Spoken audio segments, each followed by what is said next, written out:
Hello and welcome back to another Hallowoods weekly Q&A behind the scenes live stream backstage extravaganza.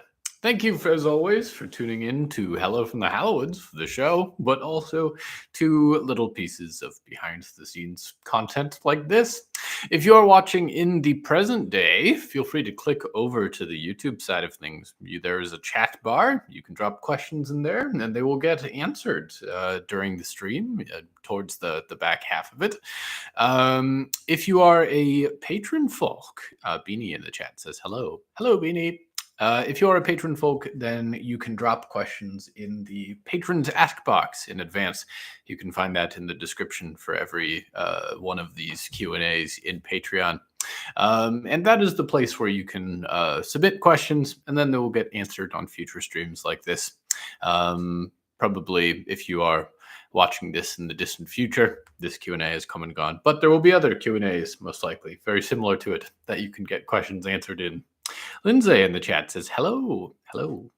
So, this week in the Hallowoods has been really just sort of waiting for the Canadian postal system to get its act together. Really, I believe 55,000 Canadian postal workers are on strike for better pay and benefits and all these things, which we hope they get.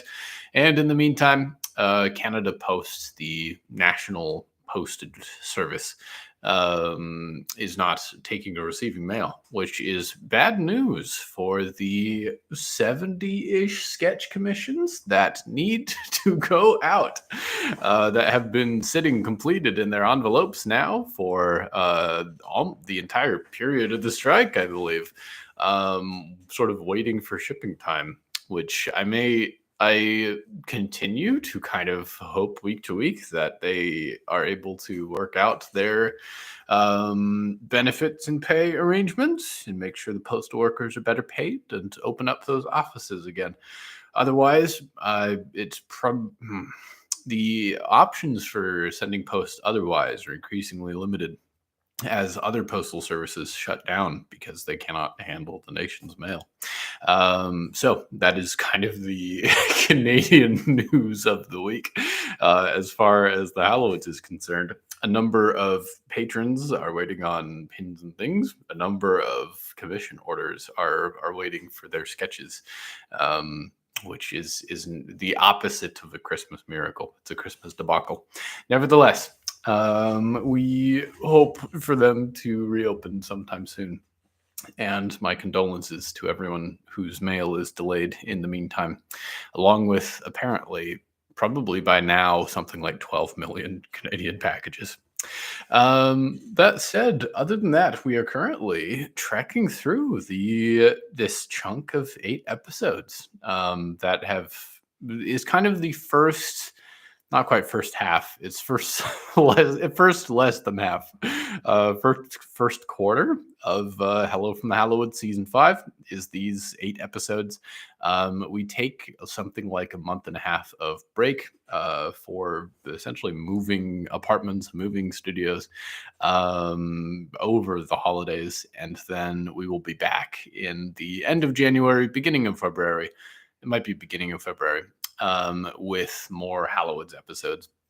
And that, once we're back, then it will be hopefully uninterrupted for the back 22 episodes of this season over the year to come. But so in terms of this first chunk of 8, we are getting fairly close to the end. I believe we only have 2 left out of that set, which will be this Wednesday and the Wednesday after. And then our holiday break will commence. So there are a lot of things that have begun to sort of be set in motion at this point, and there's still more to get through as we kind of just take these first 2 chunks of 4 episodes to sort of get the season rolling. Interestingly, the season is a lot about returns, about picking up sort of not forgotten threads, but things that have been dormant for a long time. And so a certain portion of that is bringing back or revisiting a lot of things that season 4 just did not touch on, due to its kind of limited scope. And a lot of those things, some of these have been things people have been waiting on since season two, season three, even season one, actually. So it's exciting to start developing some of the more expansive bits of the Hallowoods world and check in on how they're doing this sort of late in the game. And then season four itself left a lot of kind of loose ends or unfinished business, which was a big part of the season. But now it's time to start actually trying to finish that business. And so we have a number of characters kind of working on various angles to resolve what was opened and never properly concluded in season four. And so, yeah, there's a lot of moving parts in the season. It's definitely a return to the Hallowoods, like much bigger scope. And I think perhaps even in a larger way than even seasons two and three, let alone season four, because seasons two and three spend a lot of time with the same crew, or we'll have like an A and a B plot. But this time around, there's a lot of different eggs in the basket to work on. So as we get through this first set of eight, a lot of it is just revisiting all those things and kind of setting up what we have to work with over the rest of the season. And then we'll have a lot a lot of screen time in the back 22 episodes come next spring, to really delve into all of the implications and drama and action that is sorting itself out right now in Scout City and in many other places across the world. But that said, we will go to our one question in the patron ask box this week, and then we will attend any questions in the chat. So feel free to drop questions in the chat. We'll get to them shortly. In the meantime, Lindsay in the patrons ask box says, what has been your favorite episode to write so far this season? And do you have any out of context hints for the future? Um, I think favorite, and slight spoilers for season five, but I think my favorite favorite episodes to write this season, um, I think probably the lead favorite has been our one format break episode, which just was a lovely story to work on it in its own right, and something I think a little bit unique and a little bit different than a lot of what we see in the Hallowoods week to week. I'm always a fan of a format break episode. I One of my other favorite episodes of the show, period, probably was Windows way back in like season two or season three, which was just Creep's introduction, but several episodes ahead of him actually like mattering. Um, and in a way, it wasn't even his introduction because he crops up in season two in a like episode opening scene, like one of those sort of second person episode intros. Creep sat there for a long time, but Windows and getting to kind of explore his story on a very ground level, um, instead of sort of hearing about it later through conversation. I really enjoyed that. And I think it set up a lot. It gives you a very good idea of who he is. And then when you encounter him later in the story, there's a lot already associated with him. And I really liked how that worked out for that character. So when it comes to this season five's format break episode that way, it definitely is something a little bit unique and a little bit sort of similarly not deep but complex, I guess, complicated, that I wanted to kind of get to sit with in that episode, without the plot raging around us for a moment. And so I really loved how that turned out, but also, I think it's gonna make for some interesting implications when it comes to the rest of what the season looks like. Since it's one thing to introduce a danger, but then we have a number of characters we do like going close to that danger.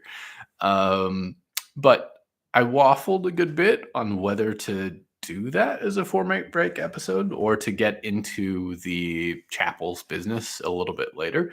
Um, but at the end of the day, I thought it would be neat to kind of walk in on the ground level and see a little bit how that transformation looks like over the years through the eyes of someone who is living it, um, rather than kind of finding it out entirely from the perspectives of our sort of tourist characters. So that definitely was the highlight. I think the other I've enjoyed, I think especially a um I I think I've also enjoyed the board game night set of episodes, just because the conversation kills me. It's so like pin drop awkward at times. It's so painful to experience. But I the sort of like awful dynamics that come out of that are just very entertaining in the back end. And so even if it isn't like beautiful and it's kind of messy and ugly at times, I've really enjoyed those kind of domestic scenes of friends with painful history, or even ex lovers with painful history, kind of reuniting and having to deal with the emotions that come with that, and those emotions being much more complicated than what's said on the surface. So I've gotten such a kick out of those episodes, even if they are like very cringeworthy episodes for the audience at the same time. Um, I also adore anything with Shank, but we haven't gotten a lot of Shank so far in season 5. He has been asked to bide his time, and he's not very good at that. Do you have any out of context hints for the future? I can say I can say that one of the reasons I'm happy about this break is that there's a lot of coordinating to do with various people, because a big part of this season is Nicky Nick's new job, and there are people that we're going to have to meet on that job. And so I look forward to getting to write a bunch of new perspectives and to write a bunch of new characters, or characters that have never had a speaking role or even dialogue in the show. Um, and then getting to resolve like some of the complexities that come out of that role that he has to occupy in these two worlds now that he has to live in, even more than he did previously. As in past seasons, beyond just sort of obsessively watching the people of the Hallowoods, Nick Nick has not really had to multitask too much. I don't know what Nick Nick does in his season 1 off time other than kind of idly flip through eye viewpoints, and looking for content to watch. Whereas in future seasons now, and in this one, um, and even in season 4 to some extent, his attention is divided between stuff he has to do himself as a character, as a person, and then the sort of always omniscient, or omnipresent, the sort of presence that he has in the show, narrating and not really making himself known too much and kind of being part of just the immersion of the experience. Beanie in the chat says Tabernacles was really good. It did feel weird not to have a hello goodbye from the Hallowoods after season 4. Yes, we have been back really to kind of the same format for season 5 that we had for a while. Who knows how long Nicky Nick will be able to keep that up, but we shall see. Lindsay says, my Hallowoods merch should be here within the next day or two, and I'm so excited and more excited for more new VAs. Yes, we have. That is one of the other perks. We recently have started working with a merch company called Don't Forget to Be Awesome. It was a company started by Hank Green, who is kind of the science father of TikTok at this point, among other numerous achievements. But early on, even back before season 1 started coming out, I think the hope it was an early priority to try and work with those people if possible. I just think out of the various companies that make podcast merch, they are very personal, it's very high quality, and like they're an actual small company that makes all this stuff and not kind of like an like a drop shipping sort of mass production print service. So I really enjoyed the sort of boutique style that they have. They only work with so many creators. And so I was thrilled when finally, like after a couple years of trying to reach out about various opportunities, we finally got to kind of connect and work out something.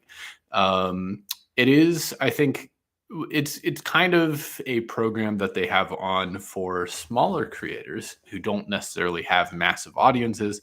And so it does fall on my end to make anything sort of exceptionally out of the ordinary. So, for instance, if we make a bundle of enamel pins or something, I'll be in charge of the arts and producing and getting them made. And then you will be able to buy them through Don't Forget to Be Awesome. And they will handle all of the distribution and actually packaging it and shipping it to you, which is the part of merch that takes the longest and is the most hassle on my end. So I'm thrilled to be working with them on that. We have, I think, a couple of t-shirts, hoodies, that sort of thing currently in the store.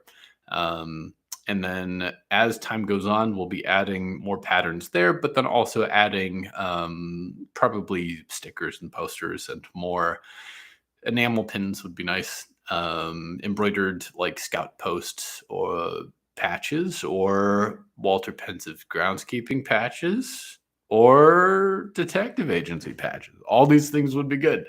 But I will be essentially deciding probably once a month or so which things to try and make and get shipped out. So I'm happy to take suggestions from the audience on what sort of things you would like to see. The Tumblr Ask Box is a great place to send those. And I'm always sort of scouting ahead to like, okay, now that we have a decent provider, and now that the stuff is going to be good quality, what can we make? So that will be something that probably we see a lot more focus on in the spring months to come, once I'm kind of properly settled. But in the meantime, we'll we'll sort of be tossing in some more designs month to month. And yes, I am always excited to get new guest voices on the show, and we have had it's a decent roster over the years of folks that we've had on the Hallowoods. It might be as many as like 20 plus actors, but I'm always keen to work with more. So I'm very excited to kind of expand the list further as season 5 goes on, and we have some new sort of characters speaking up, and also feature the return of some folks that have been on in past, and get to stay with those people a little bit longer as well.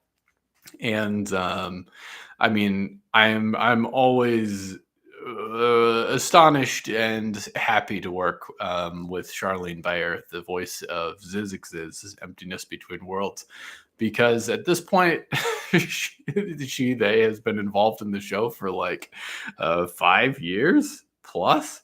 And when Charlene took on that role, the show had no audience, no followers or demographics of any kind statistically.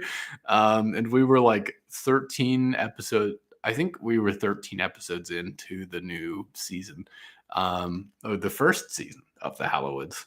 And Charlene was just willing to come on and be this very strange, hard to describe voice part for a show that had nothing under its belt at that point. And I've been thankful and appreciative ever since. But it's been cool to get to check in, and also to still have Charlene coming back years and years and years later, and still be able to be a part of that journey for the show. And getting to perform in Star-Crossed Gods, and really dive a little bit deeper into a character that had been around for a couple lines of dialogue here and there, was a lot of fun. I really enjoyed that entire live show production, and it just went swimmingly well. Jeremy Cobb was just wonderfully talented and brought exactly what I was hoping for. And then Charlene always is excellent. So definitely I'm excited to get to do a little bit more of that as the season goes on. And then over the last, season 4 was just so much fun in terms of getting to correspond with more actors than we usually do. Jimmy Yamaguchi was, I think, just it was a very fun time recording lines for the auditor.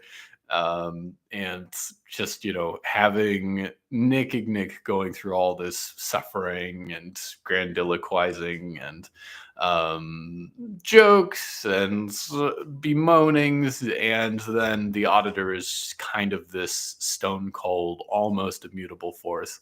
And Jimmy really brought something quite neat to that. And the one note of humanity that the auditor gets, or maybe that Nick passes on to him, I really enjoyed how that went. Working with Evan Michael Lee as Meryl Mar Reborn and Reborn was delightful also. And we caught Evan at a good time, because like months, not even like a month later, it was announced that Evan is a bunch of different big voice roles, but especially the one that made me the most excited was the voice of Jazz in the movie Transformers 1, which I'm a big Transformers fan behind the scenes. It was one of the franchises that really I glommed onto as a young person. And so it was thrilled to like see we had that kind of crossover actor. But yeah, that was a lovely time as well. And I'm always just so impressed with anyone who steps into one of the indescribable characters in the show, because there is a lot to unpack every time this happens. And it's like, okay, you are a formless god of these abstract concepts, but you also have this complicated emotional history with other formless gods who represent other abstract concepts. And this history goes back thousands of years, and here's all the big keystone things that have happened. And all of this is important, but at the same time, there's not a lot of roles that you can compare to and be like, oh, okay, play it like this character in pop culture. And so I think we end up seeing both kind of a pretty unique take for the actor on the part of how they're going to try and attach humanity to something that on the surface is not at all very human. And I think you get some wonderful complexity out of that. And we'll probably see more of that in the future. And then lastly, my own sibling, Libby, way back at the end of season one, stepped in for like one line as then it was thought Other Riot on the Botco broadcast. And then it has continued to turn into needing to have Libby come back for increasingly frequent appearances by Other Riots, and then Clementine. So it was a lot of fun, but it was also kind of funny behind the scenes to be like, okay, right, so you remember you're a clone, you were made by a science facility, you are kind of the counter Riot. Now you're also a noir detective.